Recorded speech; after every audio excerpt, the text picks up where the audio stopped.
Dan bahkan ada kata presiden juga BUMN rugi dapat tantiem, Pak. Komisarisnya, Pak. Ya itu memang benar ada. Itu pada jualin aset. Maksudnya gimana, Pak?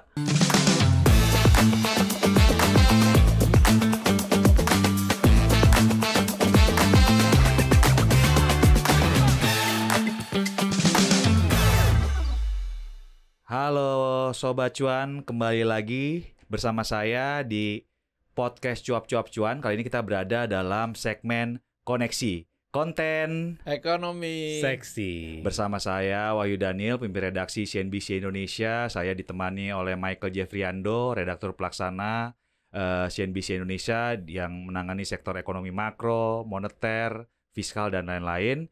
Kita saat ini sudah kehadiran tamu yang gak asing lagi sih buat Cuap-Cuap Cuan. Dia adalah salah satu tokoh ekonomi penting di Indonesia, ekonom senior. Kita langsung saja ke Pak Fuad Bawazir. Apa kabar Pak Fuad? Baik, Sehat ya Pak? sehat, Seger nih Pak. Pak, langsung aja Pak untuk ngobrol-ngobrol Pak. Waktu itu kita ngobrol soal kondisi ekonomi. Nah sekarang mungkin sebagai pembuka ya Pak.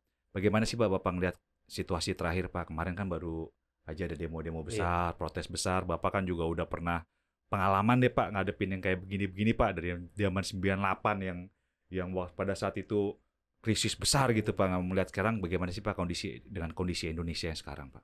Ya kalau sekarang ini alhamdulillah sih Iya, Pak. sudah terkendali ya. Iya Pak. Dan mesti diingat bahwa kestabilan adalah syarat penting bagi semuanya saja. Iya Pak. Nggak akan ada investor datang, baik yang foreign direct investment, Iya. portofolio ataupun apa itu, nggak ada pembangunan, nggak ada pertumbuhan tanpa ada Stabilan. stabilitas. Jadi keamanan negara itu bagian penting daripada syarat yang harus dipunyai. Iya. Makanya ada stabilitas itu nomor Iya, Pak. satu. Waktu trilogi pembangunan juga begitu. Nah, kritik mahasiswa ataupun buruh gitu Iya, ya sangat dihargai dan saya Iya, kira Pak. memang perlu sih adanya kritik-kritik seperti itu gitu ya. Cuman yang harus diwaspadai dan ya harus memang ditumpas lah Iya, ya. Pak. Itu adalah penumpang-penumpang gelapnya itu. Iya. Ya alhamdulillah mudah-mudahan bisa Atasi ya Pak. diatasi, dipetani nih satu-satu itu Iya, kan. Pak. Penumpang gelapnya kelihatan bener lah terus terang aja. Terang-terangan itu. Iya Pak, siap Pak. Sekarang apalagi udah macam-macam itu Iya, ya Pak. alat-alatnya udah kelihatan bener. Yang anak-anak umur 20-an itu nggak ngerti apa-apa di daerah-daerah. Ditumpangin di hotel, nginep di hotel. Iya Pak. Suruh jalan paginya, jalan. Iya. Sana suruh itu nggak ngerti nggak ngerti. Iya, Pak. Itu borah-borah apa botoh-botohnya itu. Bohir-bohirnya Pak ya. Bohir-bohirnya itu kan yang gerak-gerakin. Iya, Nah, Pak. yang begini-gini lah banyak lah. Iya. Yang kita banyak lihat di video segala Iya, macam Pak. ya. Iya. Tapi yang orang di hotel itu nggak banyak yang lihat itu. Iya, Pak. Terus terang aja. Gitu. Ya pokoknya sekarang alhamdulillah sudah mulai terkendali. Dan ini kerugiannya juga untuk kita juga. Iya. Kerugiannya kan yang nanggung kita juga, rakyat Betul. juga gitu loh. Nah para perusak-perusak itu, Iya. wah itu penjahat-penjahat bener itu. Iya, Itu Pak. yang harus ya istilahnya memang harus Iya. dihukum seberat-beratnya Iya. gitu. Pak, kalau kita lihat dari respon Pak Presiden, terus DPR juga, menurut Bapak apakah itu cukup atau sebenarnya perlu semacam perubahan kebijakan lagi atau program lagi gitu Pak? Ya sebagai satu respon awal sudah cukup ya. Iya, Pak. Dan itu cepat terus terang aja. Misalnya itu ada komisaris tinggi PBB ya Iya. yang mengatakan kita Iya. mesti ini itu Iya. gitu. Tapi kan kita sudah sebelum komisaris Sudah melakukannya itu Pak ya. melakukannya kita sudah lebih dahulu melakukan dengan Iya. cepat itu Iya. kan. Nah itu hal-hal seperti itu kita terus saja ngobrol kelihatan betul tuh para pejabat khususnya presiden ya kesana kemari Iya, gitu Pak. kan. Kelihatan betul mengambil waktu tenaga untuk mencobalah mendatangi yang yang meninggal Iya. maupun apa itu semuanya tanggapannya udah sangat cepat gitu Iya, kan. Pak. Nah polisinya kan tentunya akan memerlukan sedikit waktu karena akan diolah juga kan bagaimana ini sebaiknya dilaksanakan. Iya Pak. Pak kan kalau kita lihat nih terlepas dari demo-demo sebenarnya banyak perubahan-perubahan drastis yang mau dilakukan sama presiden. Yang rame kalau di CNBC itu salah satu contohnya itu adalah penghapusan tantiem buat komisaris BUMN Pak. Pasti ini kan geger kan orang kan selama ini pengen jadi komisaris karena ngarepin tantiemnya gede Pak. Itu kan yang ya itu udah rahasia umum lah Pak gitu bisa miliaran gitu.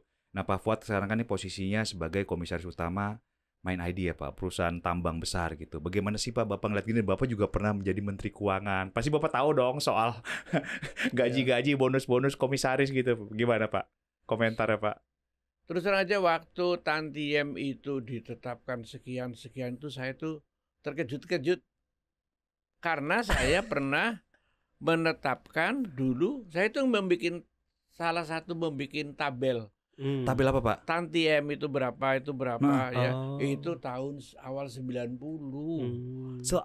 Itu sudah ada kan waktu itu. Bapak menjabat apa dulu Pak? Loh, bosnya BUMN. Waduh. Tahun 90 itu saya bosnya BUMN. Ya. Ya kalau sekarang kan kayak Pak Menteri, cuman dulu bukan menteri. Ya dulu kan? belum setingkat menteri Pak ya. Menteri. Tapi rasanya maaf ngomong ya. Kayaknya kekuasaannya saya lebih besar dari Pak Menteri sekarang, lebih mudah gitu waktu itu urusannya. Oh gitu Pak? Iya, lebih menentukan karena polos aja, tidak banyak macam-macam, tidak banyak intervensi, tidak banyak macam-macam, polos aja. Saya waktu itu sudah menetapkan. Nah waktu saya menetapkan, jadi saya ngerti betul, mendalami betul, menjiwai betul. Itu dibikin. Memang ada istilah-istilahnya gitu ya. Memang istilahnya waktu itu ya memang udah ada istilah tantiem segala macam itu ya. Cuman yang tertinggi itu adalah 10 bulan gaji. Oh, wajar kalau itu Pak. Ya, dan itu pun jarang yang bisa mencapai 10. Kalau ini cuma pajangan aja karena jarang yang mencapai 10 bulan gaji. Dan gajinya juga masih terukur banget ya waktu itu. Karena apa? Kita pikir gaji tertinggi itu presiden. Kita waktu itu siapa sih orang tanggung jawab? Kalau sekarang berpikirnya kita begitu. Siapa sih yang lebih tanggung jawabnya lebih besar dari para presiden waktu itu? Ada. Yang tanggung jawabnya kan presiden. Betul. Jadi itu pun diukur dari situ. 2 bulan gaji, prakteknya 3 bulan gaji, 4 bulan gaji, paling begitu. Iya Pak. Dan kalau yang rugi benar-benar tidak dikasih gitu loh kan. Nah, kemudian ada zaman itu makanya saya terkejut-kejut gitu loh. Ngelihat yang sekarang maksudnya Pak? Kok udah gitu orangnya juga ada profesional. Makanya dia bilang, wah kalau sekarang ini akan dapat komisaris yang kelas 2, kelas 3 itu sekarang ini. Karena diturunkan oleh Pak Prabowo. Saya bilang, jangan bilang begitu. Yang dulu sekali waktu masih kecil, Pak. Komisarisnya itu orang-orang yang sudah kaliber waktu itu. Ya kalaupun pejabat itu ya dirjen, sekjen apapun atau kalaupun tentara yang letnan jenderal, mayor jenderal udah kaliber bener lah. Itu yang dulu, itu kelas 1. Nah sekarang apakah dapat kelas 1 setelah dinaikin? Enggak juga. Yang dapat itu orang-orang nggak jelas juga. Yang jadi ini, ya kan? Orang nggak jelas dapat puluhan miliar segala macam. Saya terkaget-kaget itu. Dan saya lihat juga datangnya sebulan sekali. Rapatnya juga, rapatnya itu gimana? Saya bilang gitu, banyak yang nggak mumpuni bener, jadi bener-bener cuma untuk ngeruk. Jadi marah. Saya senang Pak Prabowo baru ngerti. Saya udah puluhan tahun tuh ngempet itu di hati gitu loh.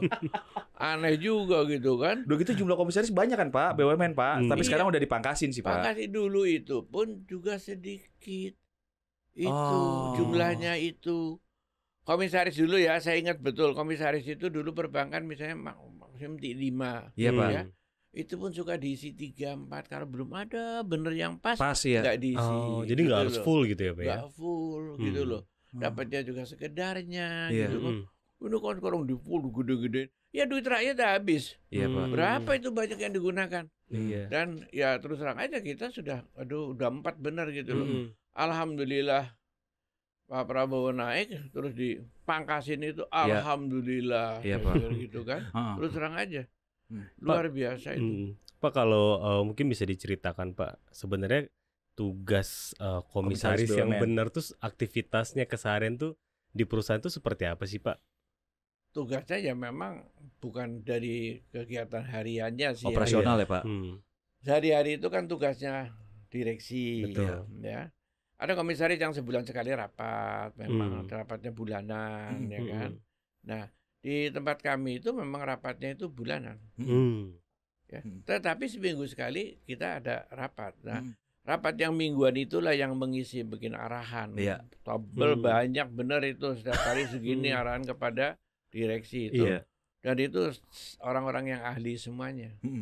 Sekali lagi saya ulangi itu, paling nggak saya ngomong mewakili diri saya aja lah ya, di Pak. Itu orang-orang yang ahli semuanya. Pendidikannya banyak dokter-dokter yang apa itu ya, namanya pertambangan.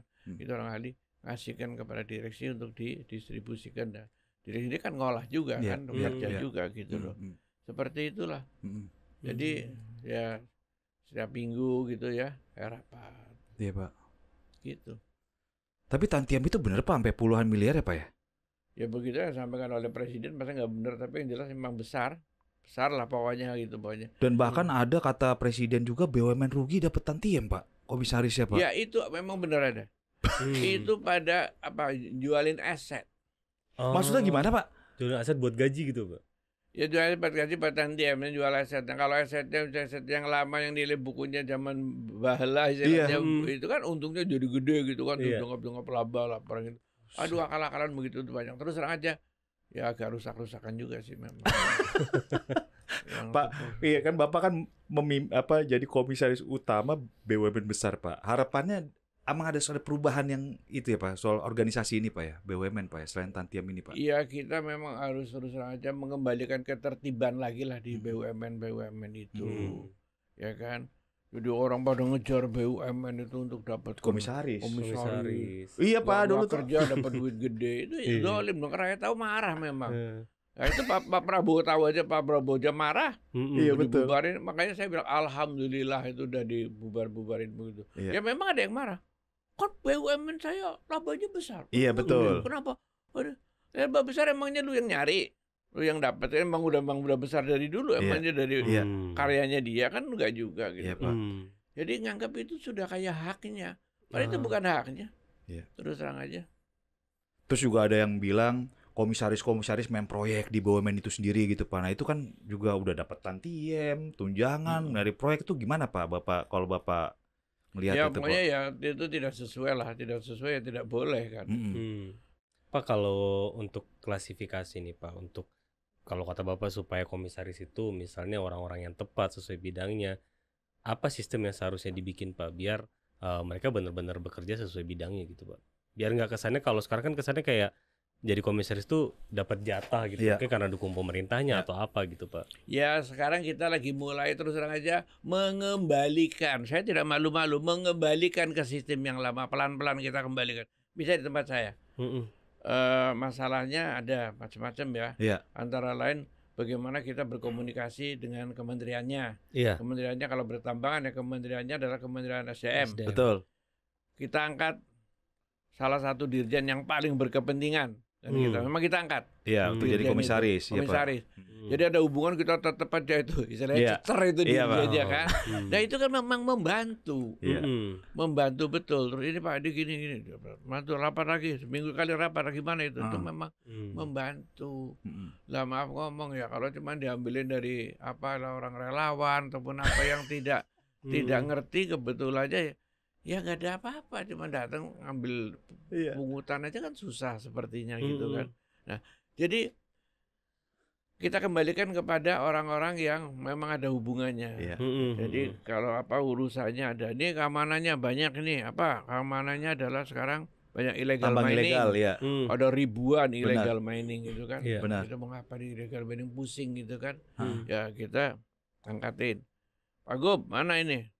Coba ditunjuk siapa komisaris salah satunya gitu. Kita militer, tentara, polisi. Untuk membantu kepentingan MNID Pak ya. Ini gimana ini soal kayak begini. Ya yang mencoba pokoknya diambil yang konkret dengan masalah yang kita hadapi gitu loh. Komisaris itu kita usahakan seperti itu. Iya. Apalagi peran MNID itu sekarang hilirisasi. Tambang di mana dibuka itu kan perizinan segala macam harus dibantu ya Pak ya, supaya jalan ya Pak ya, dari stakeholder sendiri Pak ya. Pak, kalau Bapak tugasnya di MNID dari Presiden tuh apa sih Pak? Yang dipesenin Pak? Ya, yang konkret itu menghilangkan illegal mining. Karena illegal mining itu telah melemahkan produksi, merugikan negara. Banyak segala macam itu kaitannya itu tuh. Banyak. Melakukan juga kita hilirisasi itu artinya begini. kita jangan sampai perusahaan-perusahaan kita dari zaman dulu ratusan tahun masih zaman penjajahan Belanda, itu cuma nyerokin saja itu dari tanah dijual mentahan aja padanya. Kita lihat dulu orang itu kaya. Lah ya kasih satpam juga bisa. Apa juga bisa lah, nggak usah sok-sokan itu. Iya, nggak pakai teknologi pinteran ya, Pak? Alah, nggak ada pinteran apa. Itu alatnya juga alat berat aja beli itu. Cuma ngeruk jual. Ya kan? Nggak usah nyombong lah. Itu ngeruk dijual. Nah itu stop kan nggak boleh dia bilang itu mesti di stop. Bagaimana bisa diolah?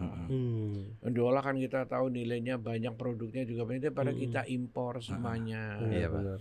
Makanya waktu kita berhenti ekspor mentah, udah biasa ratusan tahun begitu aja kan. Pak. Sekarang harus diolah. Mereka gelisah, marah kan, gelisah macam-macam. Ya kita kan mesti mau ngubah juga kita, ya kan. Ketidakadilan juga kalau terus-terus. Kalau yang di sininya terus terang saja, maaf ngomong ya, pengusaha mah seneng aja itu. Ekspor mentah aja tuh, jarokin aja dijual gampang, jadi duit untungnya gede gitu kan. Iya, Pak. Tapi kan pemerintah nggak bisa, itu kan tidak adil buat rakyat. Kalau buat pribadinya orang-orang itu mah udah jadi kaya raya, apalagi udah nggak tahu. Banyak Pak yang begitu Pak, yang kaya sekarang Pak. Iya, bikin nggak tahu kubangannya besar sekali gitu macam kan. Ya itulah terjadi karena memang ya menurut saya sih ya.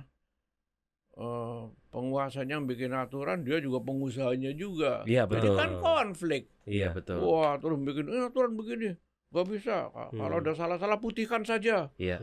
Itu menurut saya sih terus aja kejahatan. Iya. Padahal kan kalau hilirisasi kan sebenarnya bagus buat industri juga ya Pak ya. Industrinya tumbuh, lapangan kerja tumbuh, terus ekonominya juga pasti lebih tinggi lah dari sekarang ya Pak ya. Tapi kalau dari main ID itu kira-kira kedepannya mau sejauh apa Pak hilirisasinya? Ya sebisa mungkin kita dihilirisasi terus. Ini memang smelter itu juga satu terobosan. Iya, Pak. Dan itu memang ya kita bisa pecahkan dulu itu smelter. Smelter yang mungkin ada kemahalan, ada ini itu tes, benar itu tes buat kita. Tapi harus kita coba itu. Terus kita nggak boleh mundur. Sebab kalau kita udah mulai mundur, kita akan kembali lagi. Tadi itu banyak orang-orang yang berkepentingan ini kan mahal ini itu, supaya kita kembali lagi ke sekolah dasar lagi. Itu kita harus bisa atasi terus supaya bisa jalan lah. Nanti kalau sudah lolos ini, insya Allah kesananya bisa lebih ya lapang lagi yang dilakukan. Dan itu banyak usahanya. Dan itu entah sabotase entah apa ya saya tidak tahu lah ya. Karena saya bukan orangnya yang ahli-ahli dalam bidang hukum ataupun bidang kriminal. Tapi sabotase itu memang ada selalu. Dan itu nggak bisa diatasi. Ya kan? Ya memang masalahnya ada investasi gede sekali gitu ya. Tapi udah sekian tahun, 5 tahun mungkin nggak jalan.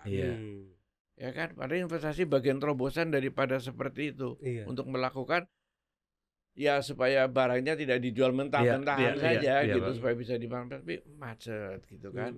Ini ada yang kurang, ini kurang itu. Nah itu juga saya yakin, saya bilang tapi tidak boleh menyerah.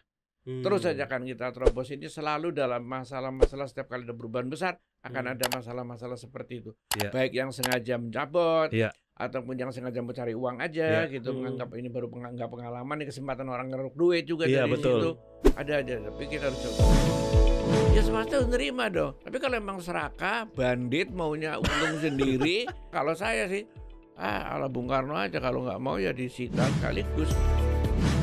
Sobat Cuan, jangan lewatkan lanjutan obrolan seru yang gak kalah menariknya dari pembahasan kita kali ini. Hanya di channel YouTube Cuap Cuap Cuan.